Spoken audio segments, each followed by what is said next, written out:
सिवान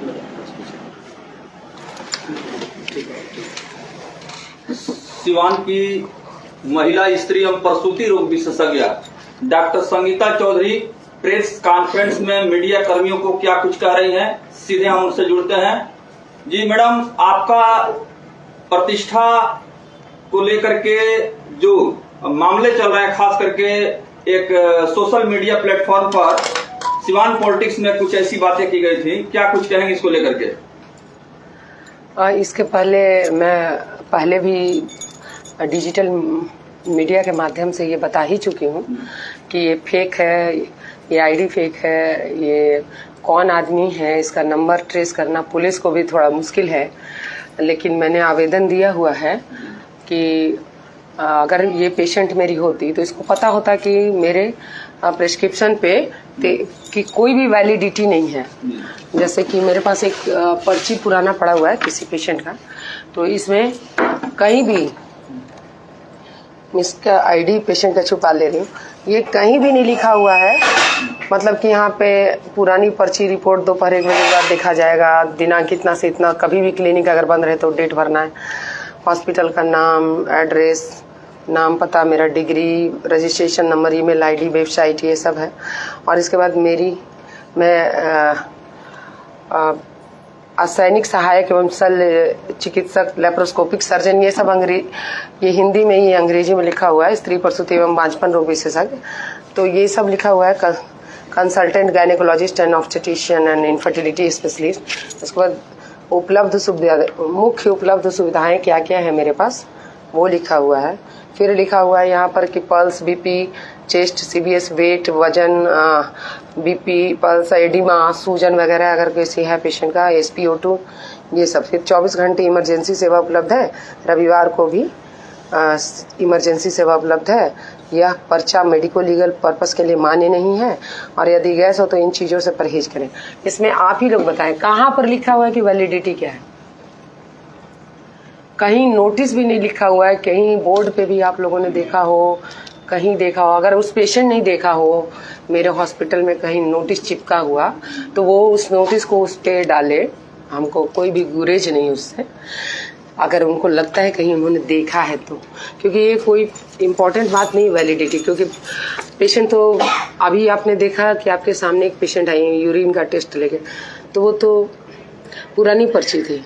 अब वो कितनी बार आ जाएंगी? हर 2 दिन पे आएंगी, बुखार नहीं ठीक हो रहा है, उल्टी नहीं ठीक हो रहा है, या फिर पेट में दर्द है ही, तो अगर वो 2 दिन पे 4 दिन पे कोई भी गुजर रहा है, या उनके हस्बैंड यहाँ जॉब के लिए आ रहे हैं, साथ में एक पर्ची लेके चले आए कि मैडम जरा देख लीजिए, थोड़ा दवा कुछ बदलना है तो बदल दीजिए, और ये कुछ ऐड कर दीजिए, कुछ जोड़ दीजिए दवा, तो हम लोग तो उनका देखते ही हैं। तो इसलिए 15 दिन में वो पेशेंट चाहे तो 15 बार भी आ जाए, हमको तो देखना पड़ेगा, क्योंकि वो हमारे ये। बट वो पूछते हैं फोन पे पेशेंट कि अगर मैं आऊंगी तो आज इतना दिन पे क्या मेरा रिपोर्ट आ गया? जैसे पैपस्मेयर का रिपोर्ट 15 दिन पे आता है, जैसे DNA, PCR, TB वगैरह का रिपोर्ट 15 दिन के बाद ही आएगा, बायोप्सी का रिपोर्ट थोड़ा लेट से आएगा। तो वो पेशेंट पूछते हैं कि क्या मेरा रिपोर्ट आ गया जो बाहर गया था, और मैं आऊंगी तो इतना दिन हुआ है, मेरा क्या रिपोर्ट, मुझे पैसा लगेगा नहीं लगेगा? तो ये सब पेशेंट ऐसे ही पूछते हैं। कहीं पर भी ये चिपका हुआ नोटिस नहीं है, ना ही मेरे जितने पेशेंट आए हैं जो आप लोगों के माध्यम से जुड़ेंगे, देखेंगे, वो खुद ही बताएंगे कि कहीं लिखा हुआ नहीं है कि वैलिडिटी कितने दिनों की है। तो अगर इस बंदे को, जो भी है महाशय को, इनको अगर ऑब्जेक्शन केवल फीस से है 400 रुपये से, कि ये 400 रुपये लेती हैं और 15 दिन पे लेती हैं, तो इनको ऑब्जेक्शन फीस से है, तो इतना बवाल क्यों? केवल फीस से है तो बहुत सारे डॉक्टरों का है, किसी का तो हमसे भी कम दिन का वैलिडिटी है, और 15 दिन पे रिविजिट कराती हैं। तो मैं रिविजिट कराती हूँ, आप तो आ ही सकते हो, आप आ जाओगे तो मैं थोड़े ना मना करूंगी कि मैं नहीं देखूंगी। मैं रिविजिट कराती हूँ 15 दिन पर, इसलिए कराती हूँ कि भैया कितनी दूर से आ रहे हो, बार बार गाड़ी भाड़ा लग रहा है या क्या लग रहा है। अगर मैं 1 महीने पर रिविजिट कराऊं तो आपको 1 महीने का दवा लेने में फिर पैसा लग जाएगा, बहुत सारा सोचना पड़ता है। पेशेंट पॉकेट में कितना पैसा लेके आया है, उसमें कितने रुपए का वो OPD का फीस दे दिया, फिर खून का जांच या अल्ट्रासाउंड की कुछ जांच में गया उसका, फिर उसको दवाइयाँ लेनी पड़ी। तो अगर उसको गाड़ी भाड़ा इस सब का लिए पैसा, यहाँ रहा तो थोड़ी देर होटल में भी कुछ खा के आया, ये सब के लिए वो कितना पैसा लेके चला होगा। तो इसलिए मैं 15 दिन पे रिविजिट कराती हूँ। पहले 1 महीना पे रिविजिट कराती थी, बाद में मैंने 15 दिन पे ये इसीलिए कराया कि 1 महीना का बहुत ज़्यादा दवा ले जाने पे पेशेंट कंफ्यूज भी हो जाती थी कि कौन कब खाना है, कितने दिन खाते रहना, कौन रोक देना। अब जैसे विटामिन डी की गोली है, आपको हफ्ता में 1 ही दिन खाना, अब वो पेशेंट वहाँ जाके भूल जाती है, फिर उसके बाद फ़ोन पर भी सलाह लेते हैं। अगर दूर की पेशेंट होती है, बोलती है रात में बुखार आया था, ये आया था, तो हम लोग फ़ोन पर ही बोल देते हैं कि भाई आप ऐसा करो कि 650 मिलीग्राम का डोलो या फिर P650 या पैरासीटामोल, कोई भी कंपनी का जो आपके एरिया में अवेलेबल है वो आप खरीद के खा लीजिए। इतनी दूर मत आइए, क्योंकि कल ही गए हैं और फिर पूरा गाड़ी भाड़ा रिजर्व करके अगर गए हैं और फिर आएंगे या ट्रेन से या बस से आएंगे, इतना दिन भर परेशान होंगे। तो 600, अगर आपका वजन सामान्य है तो 650 मिलीग्राम का खाइए। अगर वजन ज़्यादा है तो उससे ज़्यादा पावर का, या कम है तो इस पे जो वेट मेंशन रहता है वो पेशेंट से पूछ के। अब ये पेशेंट है हमारी PCOD की पेशेंट थी, ये 75 kg की थी, तो इसको वेट रिडक्शन प्रोग्राम पे रखने के अलावा, खाने पीने का और एक्सरसाइज का सलाह के अलावा, इनको अगर मैं दवाइयाँ दूँ तो इनके वजन के हिसाब से दूंगी ना कि आपका ये है वो है।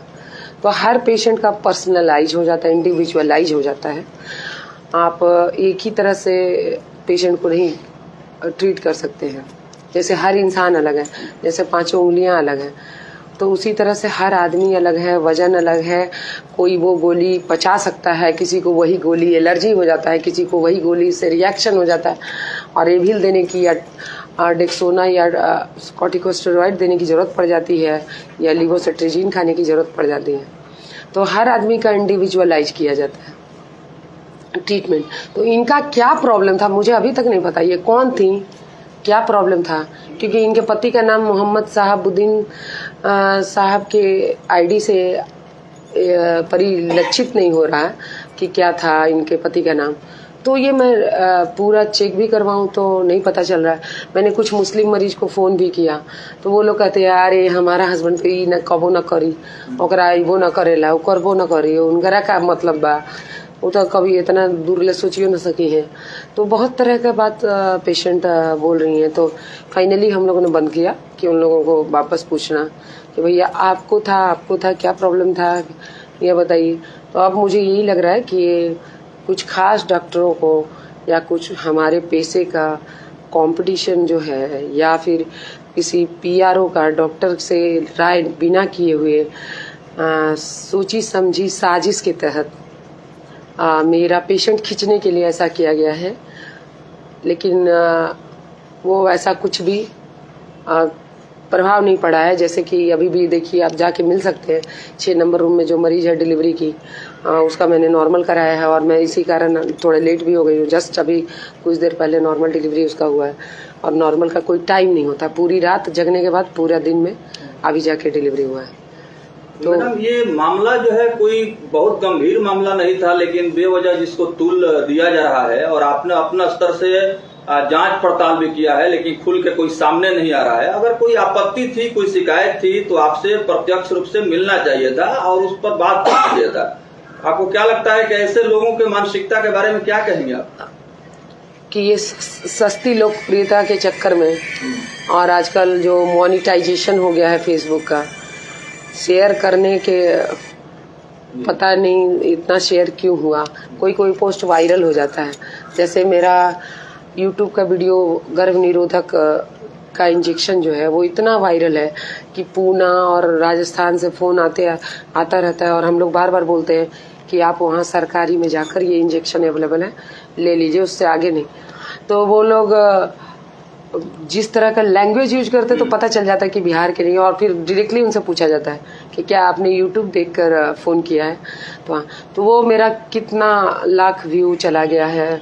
तो कोई हो जाता है बाई लक, कहिए कि मेरा पोस्ट ये वायरल हो गया। अदरवाइज और मेरे हस्बैंड इसमें इंटरेस्ट भी नहीं ले रहे कि इसको बेवजह तूल ना दिया जाए, इसलिए वो मैं उनको बोल रही थी कि प्रेस कॉन्फ्रेंस में आओ, पर वो बोल रहे थे कि नहीं, मैं इस मुद्दे पे बल्कि आगे लीगल एक्शन लूंगा, DIG से मिलूंगा और ये करूं। लेकिन बाकायदा ये सब मीडिया के थ्रू, चूंकि उसने मीडिया का दुरुपयोग किया है, तो अब मीडिया का के थ्रू फिर वापस जाना ये इस तरीके से वो ठीक नहीं है। वो लीगल एक्शन लिया जाए। और मैंने ये साइबर सेल में ये दिया भी था, डीएसपी साहब आवेदन दिया था, तो डीएसपी साहब बाहर थे। एक दिन बाद हमारा ये हुआ, क्योंकि इसको टाइप करके देना था, फिर उसमें आधार कार्ड वगैरह का प्रिंट देना था, साक्ष्य देना था, सब हार्ड कॉपी देना था। तो हम लोगों को ने कभी किया नहीं है ये सब काम, तो हम लोगों को पता नहीं था इस कारण। मैम, जिस तरह से आपका एक वीडियो आया था जिसमें आप बोले कि हिना साहब की वीडियो पे लाइक नहीं जाता है, मेरे वीडियो पे लाइक नहीं, एक जो रिकॉर्डिंग था, तो उसमें बहुत सारा कमेंट आया है। तो ऐसे क्या लगता है हॉस्पिटल पे प्रभाव पड़ेगा, क्योंकि शहाबुद्दीन के चाहने वाले बहुत लोग हैं सिवान में। तो नहीं, मैंने, आप उसको फिर से सुनिए। उसमें क्या बोला हुआ है कि हिना साहब मैडम से ज्यादा पॉपुलर तो मैं हूँ नहीं, और ये सिवान पॉलिटिक्स के ग्रुप पे है, तो फिर इतना शेयर क्यों हुआ? तो मुझे लगा कि बकायदा इसको कराया गया है। हाँ, क्योंकि ना मुझे पॉलिटिक्स लड़नी है, ना मुझे कुछ करना है इस मुद्दे में। एक साधारण सा मेरा व्यक्तिगत संस्थान है, सेंटर है, मल्टी स्पेशलिटी सेंटर है और नर्सिंग होम है। तो अगर ये, मैंने तो कमेंट पढ़ा ही नहीं, अब मैं पढ़ना भी छोड़ रही हूँ, क्योंकि जो चीज़ आपको बहुत टेंशन देता है उसको बार बार करके आप अपने आप को, ब्रेन में जो न्यूरोकेमिकल्स है, वो हार्मोन आपके बहुत ही खराब वाले सिक्रीट हो रहे हैं, और हर दिन आपका एज कम होता है, 1.5 दिन आपका कम होता है अगर आप बहुत ज्यादा टेंशन में रहते हो। तो क्यों अपनी उम्र कम करनी है और क्यों अनफिट रहना है? बड़े नेताओं का नाम लेकर के डॉक्टर संगीता चौधरी को अपमानित करने का काम, नीचा दिखाने का काम किया गया है। पूरे मामले में बड़े नेताओं का नाम लिया जा रहा है। किसने नाम लिया है? मैंने केवल ये बोला था कि उसको स्क्रॉल किया मैंने सिवान पॉलिटिक्स में नीचे, तो मैंने देखा कि इनका और भी कोई वीडियो वायरल हुआ है क्या। तो मैंने देखा कि वो पॉलिटिक्स को केवल डिस्कस किया जा रहा था, और उसमें कहीं भी कोई भी इतना वायरल नहीं हुआ था, इतना शेयर नहीं हुआ था। मैंने केवल ये बोला था कि उनसे ज्यादा पॉपुलर तो नहीं मैं हूँ, फिर वो उनका एक ही शेयर क्यों हुआ, मेरा इतना ज्यादा शेयर क्यों हुआ है? ये कहीं ना कहीं एक सोची समझी चाल है। ऑब्वियसली ये तो लग ही रहा है, आईडी भी फेक है, वो बंदा सामने भी नहीं आ रहा है, वो डायरेक्टली मुझे कॉल क्यों नहीं करता? हॉस्पिटल के नंबर पे कॉल करे। आपने स्वीकार किया है कि हमारे प्रतिद्वंदी, प्रतिस्पर्धी या इस तरह के शत्रु जो है, छुपे हुए दुश्मन हैं, उन लोगों की ये साजिश हो सकती है। तो क्या आपको ये आइडेंटिफाई कर पा रही है कौन लोग हैं वो? नहीं भाई, इतनी बड़ी दुनिया में संभव नहीं है। बहुत सारे लोग हो सकते हैं और बहुत सारे नहीं भी हो सकते हैं। हो सकता है हमारा जो मतलब मानना हो, या फिर जिसको मैं सोच रही हूँ वो गलत भी हो सकता है, मेरी अवधारणा गलत भी हो सकती है। तो साइबर थाना से और यहाँ के जो पुलिस पदाधिकारी हैं जहाँ आपने आवेदन दिया है, वहाँ से क्या कुछ इस पूरे मामले में आश्वासन मिला आपको न्याय के लिए? कि फेसबुक इंडिया का तो है नहीं, मेल किया जाएगा और मेल करने के बाद वो लोग एक्शन लेंगे। तो मैं आप लोगों से भी कहती हूँ कि आप लोग प्लीज रिपोर्ट करें, क्योंकि ये सही नहीं है। अगर सही होता है तो पेशेंट मारपीट करने लगते हैं, तोड़फोड़ करते लगते हैं, हंगामा करते हैं, स्टाफ को पीट दिया, थोड़ा हंगामा कर दिया, मीडिया वाले को बुला लिया, वह सब करते हैं। पर ये अगर सच में पेशेंट होती और इसको ये ऐसा प्रॉब्लम था तो ये कभी भी कुछ करते। और रही बात चिल्लाने की, तो सिर्फ चिल्लाया ही ना, तो चिल्लाने का क्या? बार बार दरवाजा आप खोल रहे हैं। अगर आप लोग ले रहे हैं और मैंने बोल दिया है पेशेंट को कि बाहर आप वेट कीजिएगा, मत आइएगा अभी, अगर वो बार बार दरवाजा खोले, मान लीजिए निकल जाएगा उससे, अरे आपको बोला था नहीं खोलने को, आपने क्यों खोला, ऐसा निकल जाता है। अगर अच्छा कोई भी बोलता है, आपको नहीं लगता है कि आप एक अच्छा मतलब कोई भी इंसान एक चीज अपना जगह बना लेता है, तो उस जगह और इस बात को लेके आपको डिफेम किया जा रहा हो, आपके प्रति एक नफरत फैलाई जा रही हो? मैं भी तो यही बोल रही हूँ कि मुझे एक जाति विशेष वर्ग में मेरा इमेज को, छवि को डैमेज किया जा रहा है। मैं तो यही बोल रही हूँ। प्राउड फील होना चाहिए कि आप एक अच्छे मकाम पे जा रहे हो, ताकि लोग आपके पीछे आपको डिफेम करने आ रहे हैं। नहीं तो वो तो शुरू से ही मेरे को अभी मैडम जो बड़े बड़े यहाँ के पॉपुलर नेता हैं या जो लोकप्रिय लोग हैं, उनको आप पीछे छोड़ दी हैं, बहुत आगे जा चुके हैं चर्चा के मामले में। ये ऐसी चर्चा, भगवान ऐसी चर्चा से बचाए। मुझे मानसिक शांति चाहिए। हाँ, मुझे मानसिक शांति चाहिए। मैं एक साधारण सी महिला डॉक्टर हूँ जो अपने मरीज से बहुत प्रेम करती हूँ, पर मेरा प्रेम करने का तरीका शायद ऐसा है कि उसमें उसने डिस्कस किया है कि इनको अपने यहाँ का जांच चाहिए। अब आप बताइए, अगर आपका हीमोग्लोबिन 8 ग्राम है पेशेंट का बाहर का, और मैं उसको डिलीवरी के लिए ले रही हूँ, तो आज मुझे पता हो कि भैया पिछली बार तेरा 8 ग्राम था, अभी डिलीवरी के बाद पूरा ही निकलेगा, एक कटरा खून अगर गिरा तो कौन जिम्मेदार होगा? उस टाइम भी तो मीडिया बुलाएंगे, उस टाइम भी तो रोड ट्रैफिक जाम करेंगे, उस टाइम भी तो बच्चे को पोस्टमार्टम के लिए FIR दर्ज करेंगे, पोस्टमार्टम कराएंगे, उस टाइम मरीज का पोस्टमार्टम, इतना कौन झेलेगा?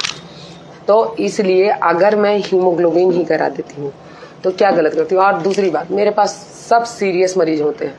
ये आप लोगों को भी पता है कि जो पूरे सिवान का सीरियस केस होता है वो मेरे पास आता है, और मैं बहुत नॉर्मल डिलीवरी कराती हूँ। 8 दिन हो गए हैं, मैंने सीजेरियन एक भी नहीं किया, और नॉर्मल पर डे करा है। तो पूरी रात जागना, पूरी दिन, हो सकता है कि मैं चिड़चिड़ा के कभी चिल्ला दूं, ये कर दूं। मैं खुद से अल्ट्रासाउंड भी करती हूँ। मेरे मरीज बहुत दूर दूर से आते हैं, अभी सलेमपुर यूपी से, खासकर बांझपन के लिए बहुत आते हैं दूर दूर से। तो उनको हर 15 दिन के अंदर, जब तक अंडा नहीं फूटेगा, फ्री में अल्ट्रासाउंड करना होता है, और वो सिर्फ मुझे करना होता है। मैंने टेक्नीशियन भी रखा हुआ है, पर उसको बच्चेदानी में अल्ट्रासाउंड डाल के करना होता है। तो ये सिर्फ मुझे ही पता होता है कि कितना मिलीग्राम का, कितना मिलीमीटर का अंडा बना है, कब इसको पति के साथ रखना है, कब इसको पति के साथ नहीं रखना है, कब अलग करना है, कब साथ में रखना है, और कब उसको बोलना है कि भैया बाहर से पति को अभी बुला लो, नहीं तो अब बस पूरा महीना का इलाज बर्बाद हो जाएगा। तो अगर मैं ऐसा कहती हूँ तो क्या दिक्कत है? मैं अपने हाथ से अल्ट्रासाउंड ना करूँ तो लेडी डॉक्टर कौन है जो बच्चेदानी में अल्ट्रासाउंड जाके TBS अल्ट्रासाउंड करेंगी? किसके पास भेजूँ? कहाँ पर टाइम मिलेगा? वो तो मेरे लिए बहुत आसान होगा। जब से मैंने अपने यहाँ जांच घर और अल्ट्रासाउंड खोला है, तभी से मैं फंसी हूँ। क्या फंसी हूँ कि लोग तुरंत का तुरंत जांच दे देते और यहीं बैठ जाते और फिर दरवाजा पीटते हैं। तुरंत का तुरंत अल्ट्रासाउंड बुक कर देते, फिर हल्ला करते हैं कि भैया कब अल्ट्रासाउंड होगा, कब। अगर मैं अल्ट्रासाउंड दूसरी जगह भेजती तो वो उतनी दूर जाते, 50 रुपया उनका भाड़ा भी लगता, ट्रैफिक जाम में 2 घंटा फंस के आते, सरकार को कोसते, जाम को कोसते, वो डॉक्टर जो रिपोर्ट देता उसको कोसते, पर मुझे तो नहीं कोसते। जैसे लेवल 2 है, मैं नहीं करती हूँ, मैं भेजती हूँ दूसरी जगह, क्योंकि लीगल है वो। तो कभी भी मान लीजिए आगे चल के बच्चे को कुछ हो जाए तो मैं खुद से, मैं अपना ओपिनियन के अलावा सेकंड ओपिनियन भी लेना चाहती हूँ। तो मैं लेवल 2 के लिए हमेशा दूसरी जगह भेजती हूँ। अगर बच्चे का किडनी नहीं बना, एक ही किडनी बना है, बच्चे को हर्निया है, तो ये सब है, तो ये इसके लिए वो जाएंगे, वहां पर दूसरा ओपिनियन आएगा। पर अगर ऐसा आ भी जाए तो हम लोग उसको सीधे नहीं करते कि अबॉर्शन करिए। हम लोग कहते हैं कि भैया इसका फीटल मेडिसिन सेंटर में एमनियोसेंटेसिस करके पानी का ये जांच करवाइए और दोबारा कंफर्म करवाइए, तब पता चलेगा आपका कि ये सच में है कि नहीं। क्योंकि हर्निया तो नवजात शिशु को होता ही, हर किसी को। लेकिन आप अगर 18 हफ्ता पे, 14 हफ्ता पे ही अपने लेवल 2 करा, 16 हफ्ता पे ही करा लिया है, 18 हफ्ता ही पे करा लिया है, तो हो सकता है कि हर्निया मिले। लेकिन 20 हफ्ता पे बात करेंगे तो हो सकता है कि हर्निया ना मिले। तो इसलिए आपको एक टाइम पीरियड होता है, पेशेंट कभी भी करा के चले आते हैं। तो मैं अगर दोबारा रिपीट कराती हूँ या फिर अपना मुँह करती हूँ तो मैं क्यों ना करूँ, क्यों ना बचूँ मैं? क्योंकि आजकल का जमाना इतना खराब है कि आपको आगे सोच के चलना पड़ता है। अभी किसी डॉक्टर पे केस हुआ 20 साल पहले, उसने जेनेटिक टेस्टिंग नहीं कराई, यानी एंटी-एनबीए स्कैन नहीं कराया। तो एंटी-एनबीए स्कैन कराने में से क्या पता चलता है कि आपका बच्चा मंद बुद्धि का होगा कि नहीं, डाउन सिंड्रोम का होगा कि नहीं, कोई Edward syndrome, Patau syndrome, trisomy का होगा कि नहीं। तो अगर ये पता चलता है तो मैं सबका तो नहीं कराती हूँ। जिसके 1 बच्चे, 2 बच्चे, 3 बच्चे खराब हो चुके, 3 बच्चे खराब हो चुके हैं, रिकरेंट एबॉर्शन हो रहा है, या बच्चा खराब हो रहा है, या पहले से जो 2 बच्चा है वो दोनों मेंटली रिटार्डेड है, तो उसको तो कराना पड़ेगा ना। नहीं कराओगे तो फिर भी तभी तो फंसोगे ना कि 9 महीना आपको दिखाया मैडम, अब मेरे पास बच्चा जो पैदा हुआ है उसको पॉटी कब लगती बोलता ही नहीं है, 14 साल का हो गया, कपड़े में पॉटी कर रहा है। वो समाज के लिए और परिवार के लिए किस लायक है? ऐसे बच्चे पे खर्चा हो रहा है, वो खाना खा रहे हैं और ये जिंदा है, और जिंदा बच्चे को आप मर्सी किलिंग इंडिया में लीगल भी नहीं है और करना भी नहीं है, और इतना बड़ा दिल भी नहीं है हम लोगों का भी। मैडम, एक अंतिम सवाल होगा कि इस पूरे मामले को देखा जाए तो जिस तरह से आप बता रही हैं कि विपक्षी विरोधी इस तरह का साजिश या षड्यंत्र रच रहे हैं, तो आपको लगता है कि सुरक्षा भी डॉक्टर संगीता चौधरी को मिलना चाहिए?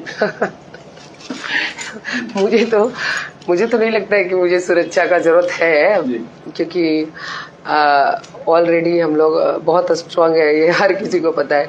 क्योंकि जो विपक्षी ने सोशल मीडिया पे जो पोस्ट किया है वो अपना आइडेंटिटी क्यों नहीं 3 दिन में दे रहा है, नहीं आ रहा है, क्यों नहीं आ रहा है? अगर वो उसने मेरा पोस्ट में से मेरा फोटो भी पिक भी डिलीट कर दिया है तो क्यों कर रहा है?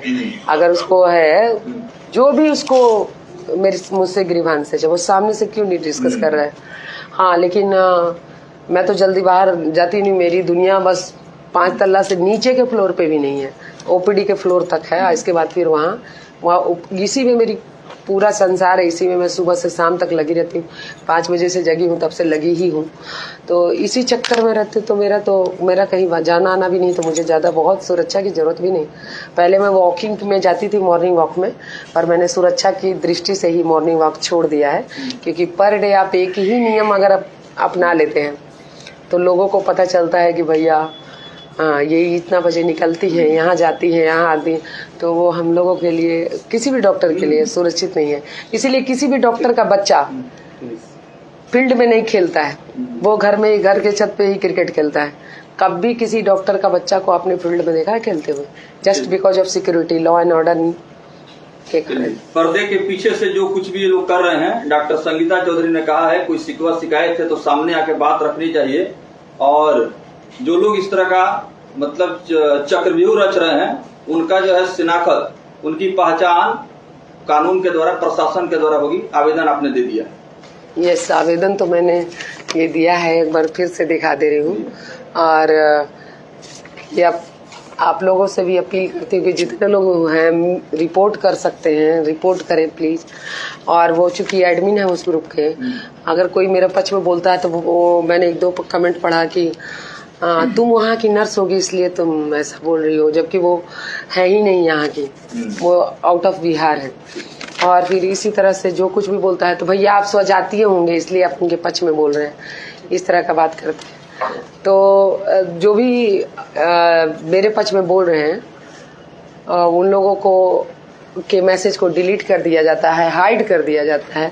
तो अगर आप सही हैं तो फिर क्यों हाइड करते हो, आप डिलीट क्यों करते हो? सिर्फ अपना पॉइंट रखोगे। हम लोगों का, सामने वाले का अगर बोलने का अधिकार है तो क्या इतना अधिकार नहीं है कि सामने वाले का सुन भी सको? बहुत बहुत धन्यवाद। धन्यवाद आप सबों का।